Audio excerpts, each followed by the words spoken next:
has increased resources. But the other thing people aren't talking about is the new economy. Only 35% of American kids go to college. What about the rest of them?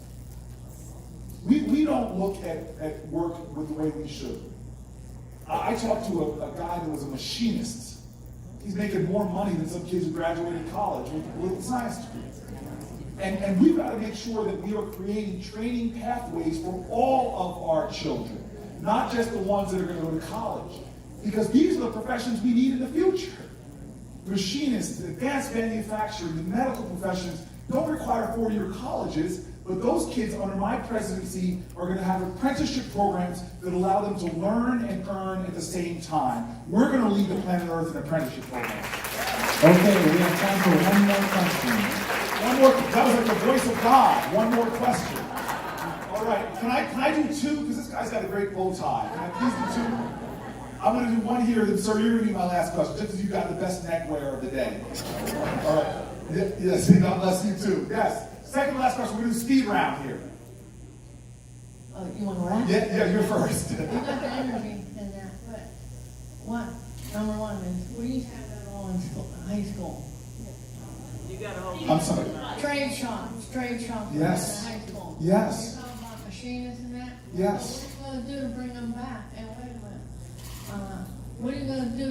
Why don't you put a bill through to reverse what they've been doing with the corporations and giving them breaks on all that, or making them people of Supreme Court? Send something back through. Start challenging what they've done us the last 10 years.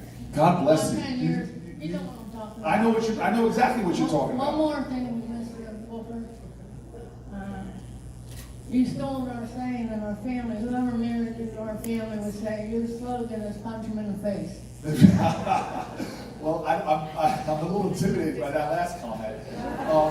My mom's favorite saying, she went out on the campaign trail with me, she's like, her favorite saying is, behind every successful child is an astonished parent. So what she said, everybody, you hear what she's saying in court, why don't we just reverse a lot of these things they've done that have given corporations powers they never had before? And again, when you all were coming up in school, corporations weren't people. My generation suddenly says corporations are people. They have the same rights. Well, I'm sorry, you can't marry a corporation. They now have something since Citizens United. They're pouring so much dark money into our campaigns. It's perverting our politics and giving them more and more power to the detriment of all of us. And so what you just said is exactly what I want to do. I want to reverse Citizens United through legislation. If I'm president, this is why we've got to take back the Senate as well. We've got to be able to pass legislation for campaign finance reform. And then number two is we've got to fully fund our public schools and let them be able to have the resources they need to bring back wood shop and machinist shops that prepare our kids. Okay? Now, I'm sorry I've been teasing this guy. I realize there's two things I like about him. I like his neckwear and I like his haircut. Sir, you're the last question. You're my brother from another mother. You're very welcome. There's your microphone. Take us home. I would like to know what we can do now to stop this horrible practice of separating families at the border. Legally and illegally.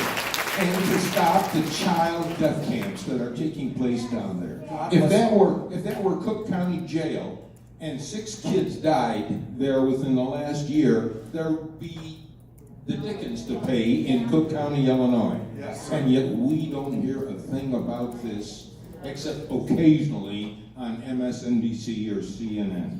Sir, I cannot tell you I love you for that question. And this is the kind of thing I love about it. I always say in America we need more courageous empathy, that even if somebody comes from a different country, we still see their humanity and we still see their dignity. And when you deny people dignity and humanity, awful things happen. Look at our foreign policy right now. Our American planes, under this president, were refueling Saudi planes that were dropping American bombs on Yemenis children.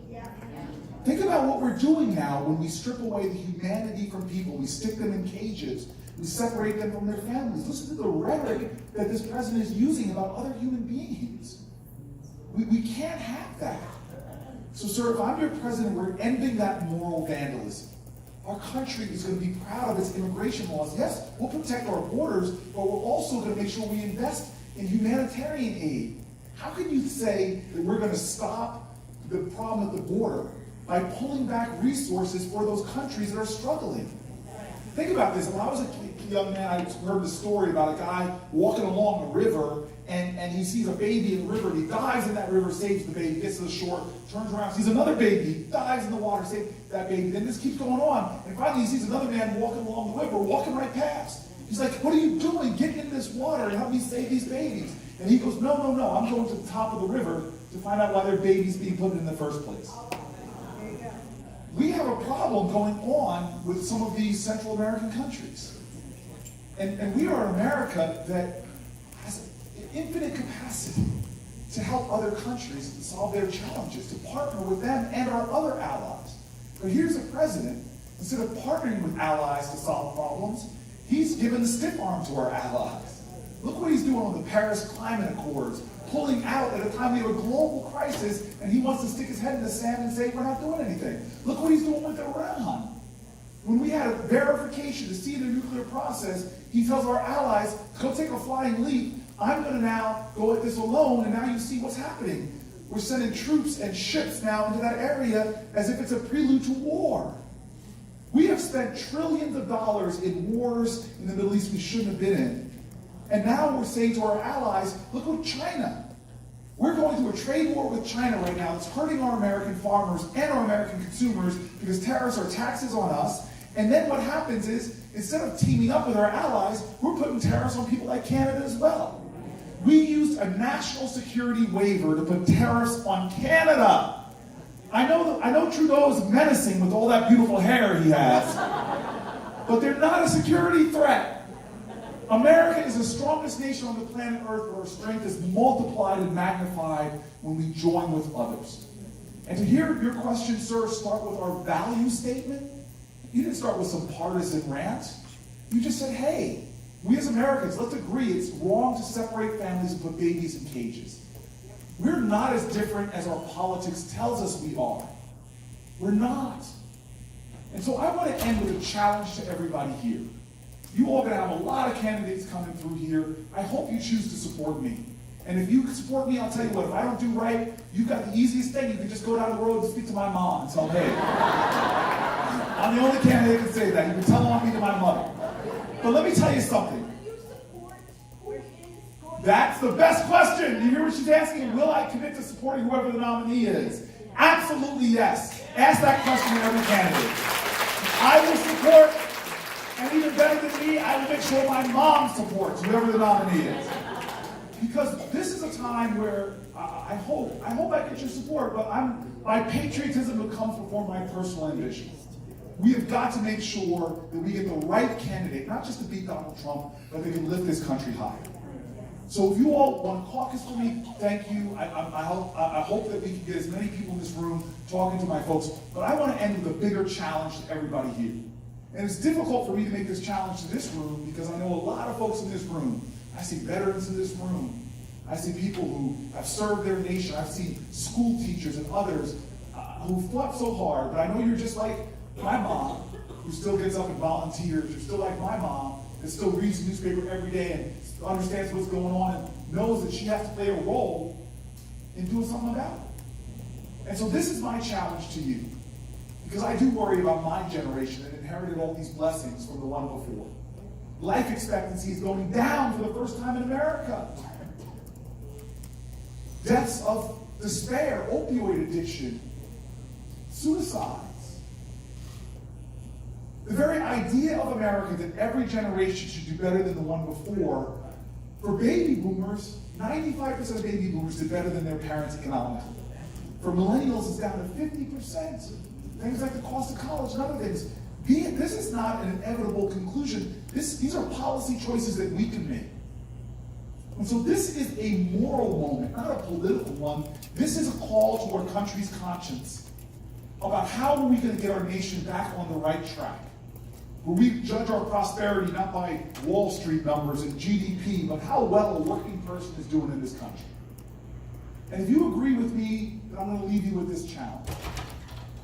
When Martin Luther King was slain, I wasn't even alive. My generation wasn't even alive. But when I was first brought to the Lorraine Motel to see where Martin Luther King was killed, and I looked down to see this block of granite, where I think it's granite, where the stone that marks the place where Martin Luther King was killed at the Lorraine Motel, there's words from Scripture on there. Now, I'm not trying to preach to anybody. I'm one of these Christians that believes I would rather hang out with a nice atheist than a mean Christian any day of the week. And I'm a big believer. Before you tell me about your religion, first show it to me how you treat other people. So I'm not here to preach. I want to talk to you about the American civic gospel.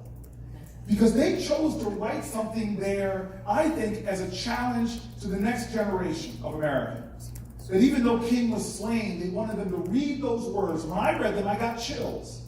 Because they're words from Genesis. They're words that were uttered by Joseph's brothers. When they saw Joseph with that coat of many colors, when they saw Joseph, that interpreter of dreams, favored by his dad, they were jealous. And they grabbed him and they threw him into a pit to die.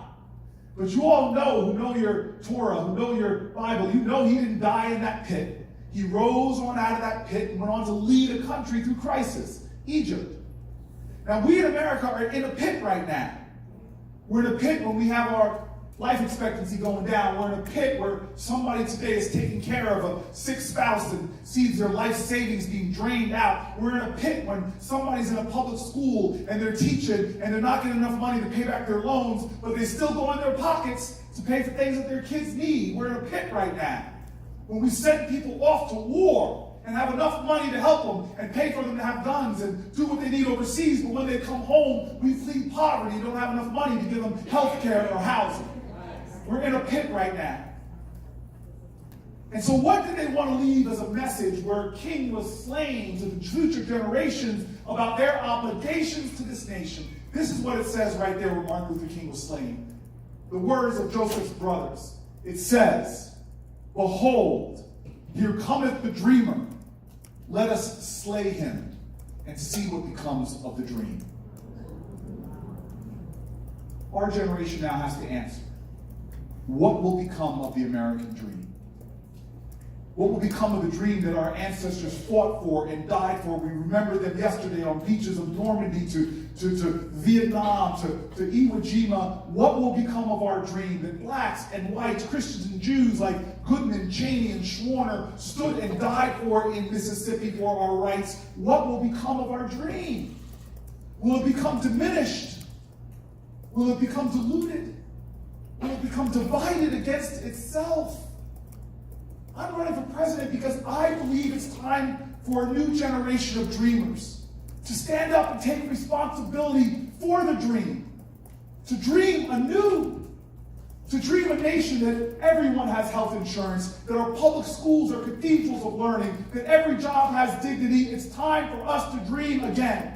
Bold dreams and daring dreams and defiant dreams. And if in this election we don't make it about something small and just one office and one person, if we make it about a referendum on the dream, and we call to our brothers and sisters and say it's time to dream again, it's time to work again, it's time for us to bring the values of love back to our communities again. If we do that, I promise you that our tomorrows will be better than our yesterdays. I promise you that generations not yet born will feel the power of our love.